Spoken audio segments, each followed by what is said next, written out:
Saludo al secretario general de Naciones Unidas, a los representantes en la mesa de los pueblos indígenas, a mi paisano, compañero y conciudadano Montalvo. Hace varias décadas conocí y escuché un dirigente indígena colombiano del pueblo Uwa, Roberto Covaría, quien dijo, luchando contra una explotación petrolera en el territorio indígena entre Boyacá y Arauca, Colombia, que si se sacaba de la tierra el petróleo, era como sacarle la sangre a esa madre tierra y que eso no tendría sino una consecuencia, la muerte, la extinción de la vida en el planeta.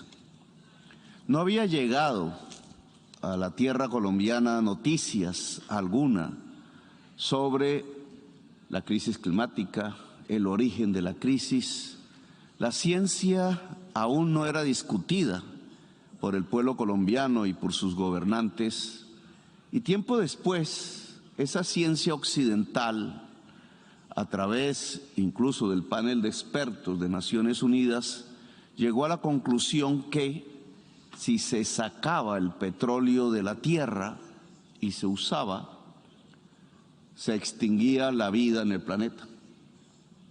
Es decir, la ciencia occidental descubrió que Roberto Covaría, el jefe indígena Uwa, tenía toda la razón. ¿Cómo coincidió la ciencia occidental con el pensamiento ancestral del pueblo indígena? Temas para una amplia discusión.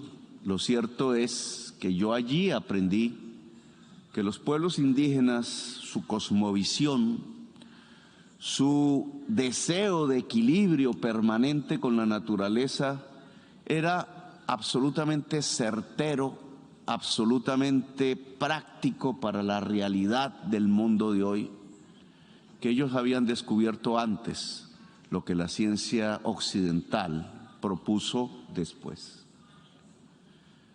El problema es que ambas conclusiones son absolutamente dramáticas para la existencia de la humanidad. Desde las dos perspectivas, desde los dos saberes, uno ancestral, el otro exactamente científico y occidental, la conclusión es la misma. Si se saca el petróleo del seno de la tierra, la humanidad perece.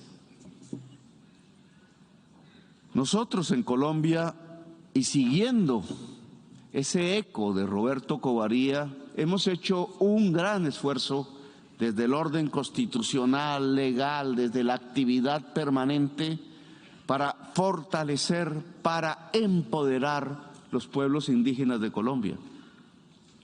Son 115 pueblos indígenas, lo que nos hace uno de los países con más lenguas habladas diferentes entre los países de la tierra.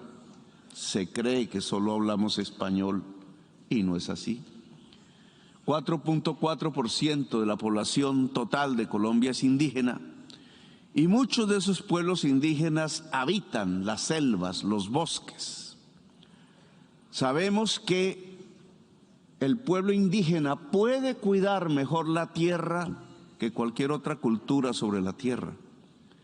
Por eso hemos ampliado, y este gobierno que yo encabezo lo hará más profundamente, la extensión de reservas sobre las selvas, sobre partes del territorio nacional, sobre los lugares donde el agua es vulnerable. Es nuestra mejor manera de cuidar la selva, el bosque, la vida. Sabemos que la selva amazónica, entre las selvas del país, es vital desde el punto de vista del equilibrio climático en el mundo. Si la selva amazónica desaparece, no solo desaparece el agua de Colombia, que beben más de 50 millones de habitantes, sino que desaparece buena parte de la existencia humana. El equilibrio climático se rompe. Por tanto, recuperar, revitalizar la selva amazónica se vuelve un imperativo mundial. Hemos convocado una cumbre de países que tienen responsabilidad territorial sobre la selva amazónica, 10 en total, para que se reúnan, para que puedan construir un programa común, que se pueda dialogar con el resto de la humanidad, con el resto de los gobiernos mundiales, para posibilitar el flujo de dinero que se necesita. Colombia pondrá para este año ya más de 150 millones de dólares ella sola, a pesar de sus necesidades, para que se pueda construir ese patrimonio común que nos permita decirle al mundo que la selva amazónica se revitaliza en sus fronteras naturales y que por tanto aportamos como América Latina uno de los grandes equilibrios del clima mundial y por tanto sustento de la vida. Esta cumbre se realizará en el mes de agosto en Belén de Pará, en Brasil, y queremos que los pueblos indígenas que habitan esas selvas, las de la Amazonía, las otras circundantes, nos permitan su apoyo para que esta cumbre pueda ser una fusión entre el deseo indígena del equilibrio vital y la realidad política que se plasma a partir de la administración, las propuestas y la agenda de los gobiernos que tenemos soberanía sobre ese territorio. Son los pueblos indígenas los que mejor pueden cuidar la selva amazónica y por tanto son los pueblos indígenas, con nuestro apoyo, los que pueden aportarle a la lucha contra la crisis climática uno de los principales pilares de sostenimiento del equilibrio de la vida en todo el planeta. Sin embargo, no podemos caer en una especie de trampa. Creer que con reforestar, que con revitalizar las selvas se puede superar la crisis climática. Eso no es cierto. Podríamos sembrar hasta el último metro cuadrado de todo el continente y el problema no tendría solución. Indudablemente sería una gran propuesta en torno al equilibrio, pero no la determinante. La única manera de solucionar la crisis climática que aqueja a la humanidad, una de las crisis civilizatorias integrales porque trae el hambre, trae la enfermedad como lo acabamos de vivir, trae el estancamiento económico y en el fondo trae la guerra, la crisis integral de la humanidad. Esa crisis climática no se soluciona sino dejando de extraer el petróleo, el carbón y el gas. En mi opinión,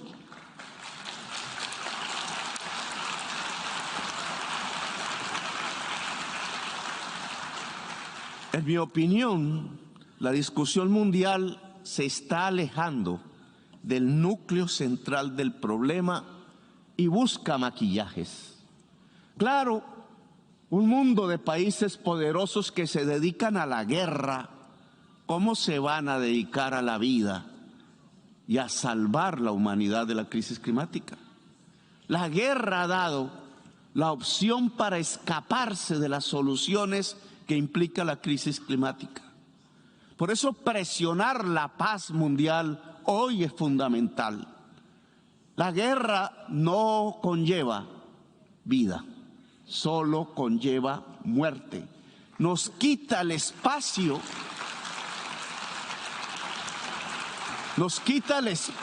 temporal que tenemos muy corto para que la vida pueda ser en el planeta.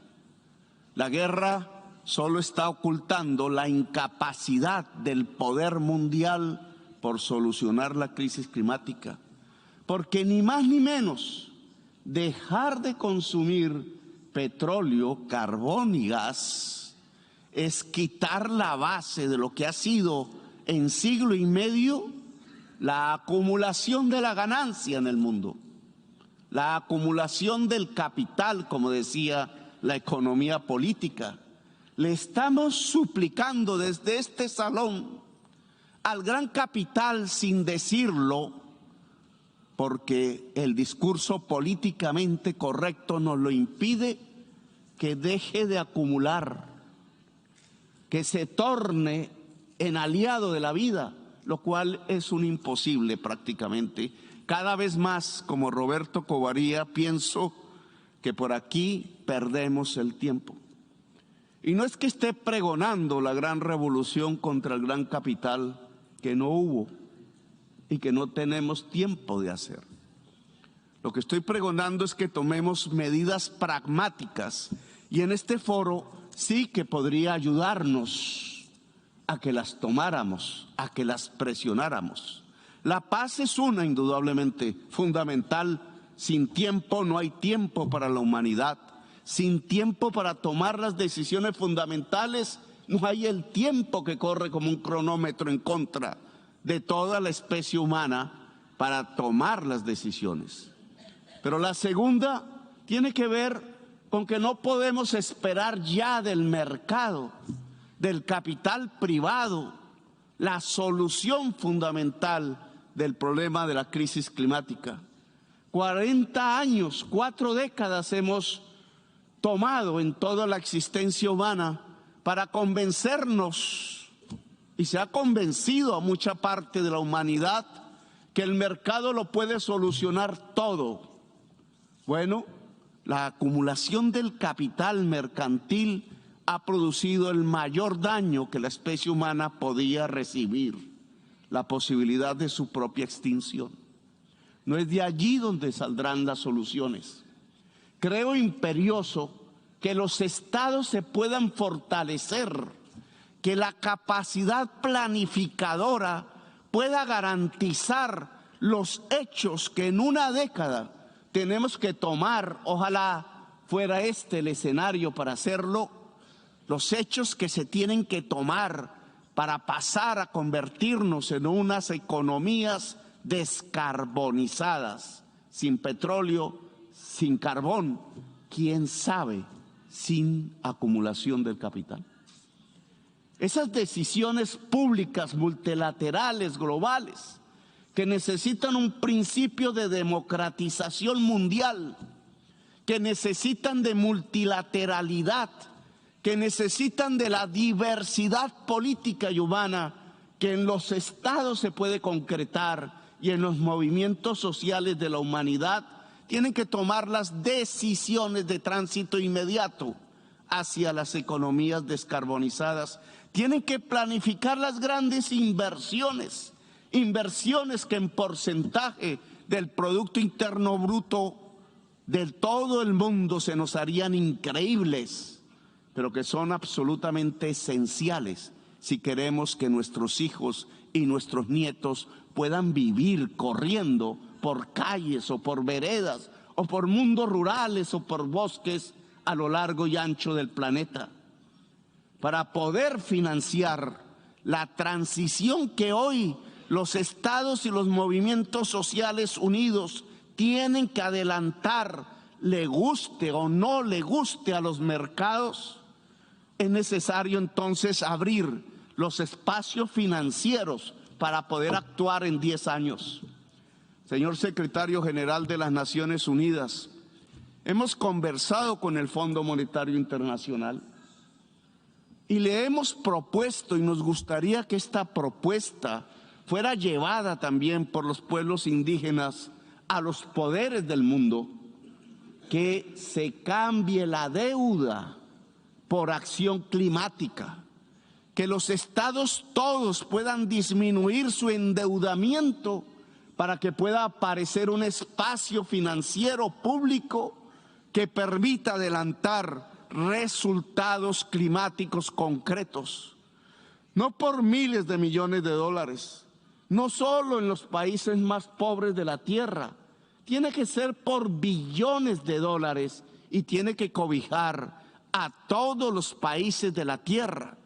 Solo de esa manera los estados podrían ser hoy fuertes fiscal y financieramente, y solo así podrían planificar las acciones concretas que aquí en una década en todo el mundo puedan adaptar poblaciones para que sigan viviendo a pesar del cambio climático y puedan solucionar los ejes centrales que están produciendo la crisis climática sobre la Tierra y que redundan en apenas acabar el consumo del petróleo, del carbón y del gas de manera casi inmediata. La transición ya no da más espera. El mercado no lo está haciendo. El gran capital desconoce tanto las opciones que tiene la vida sobre el planeta que está recurriendo a las guerras para tapar las necesidades de un cambio del sistema que es imperioso si queremos vivir sobre este planeta. Roberto Covaría, el indígena maestro que me enseñó hace décadas en una lucha por la defensa de su territorio, tenía toda la razón. Si se saca el petróleo de la tierra, se marchita la vida en el planeta. Gracias, muy amables.